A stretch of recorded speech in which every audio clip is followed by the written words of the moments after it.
SCP-7898. W is for walls. Life isn't an easy gig for most people, with hardships and pain dealt out in spades throughout practically everyone's life.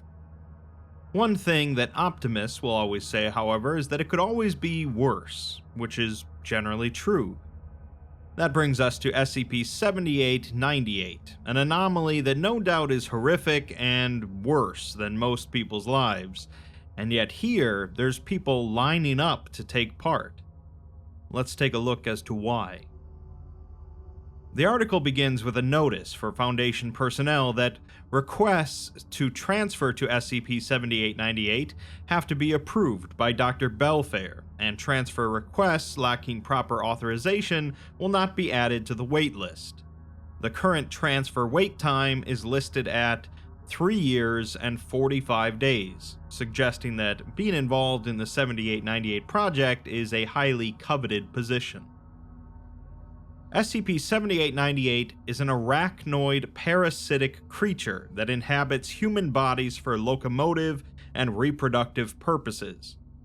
They nest in dark, dry, enclosed spaces, most commonly inside the walls and crawl spaces of houses, and subsist on sunlight in a process similar to photosynthesis, although a footnote tells us that sunlight is non-predatory UV light.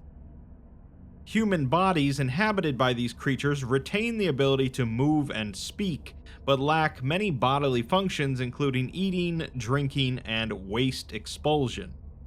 They also seem incapable of experiencing or expressing negative emotions, even in response to physical pain or something called megadental events.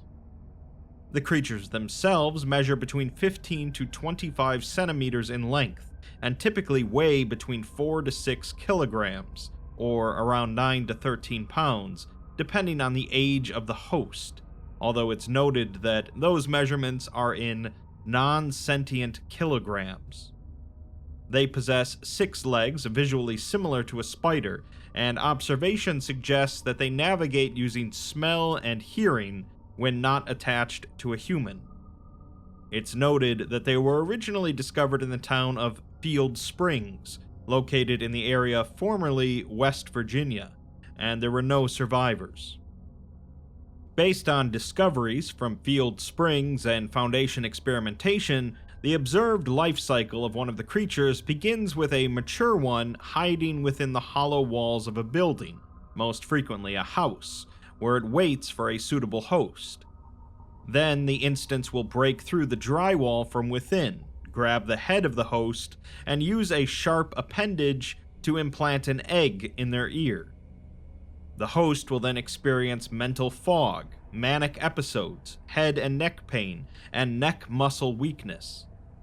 They will feel compelled to keep their heads inside of small dark places, such as under blankets or in containers, and will eventually force their own head through a wall, at which point life signs cease. Finally, the host's head will rip off, and arachnoid appendages of a fully mature 7898 instance will emerge from the mouth, ears, and throat. We're next given a log of some experiments the Foundation tried, starting with extracting the egg from the host after implantation. This resulted in the host subject experiencing immediate brain death. Secondly, they tried denying the growing instance a suitable nesting space, at which point the subject attempted to break their head through a concrete wall and died. Third, they tried consuming an infected host, but the test subject became severely ill and expired, so 7898 were reclassified as Class W74 Inedible Corpse. Next, an infected host was taken outside during a rending event, causing them to increase dramatically in physical strength, and infecting 2 accompanying personnel before being terminated.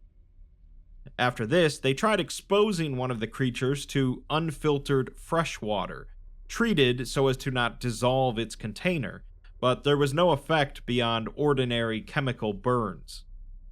Finally, they tried exposure to untreated seawater from the Pan-Arctic Ocean, treated as to fit into the building, and the creature integrated with the water, becoming transmissible through any physical contact with the water, as evident by multiple cases among attending staff. The water sample was destroyed.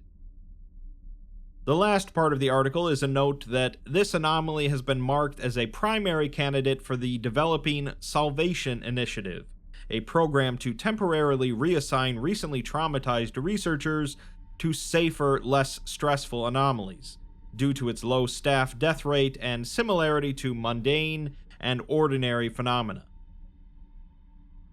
Alright, so this one is obviously pretty messed up, and clearly is set in some alternate timeline or universe where things are quite a bit different than normal.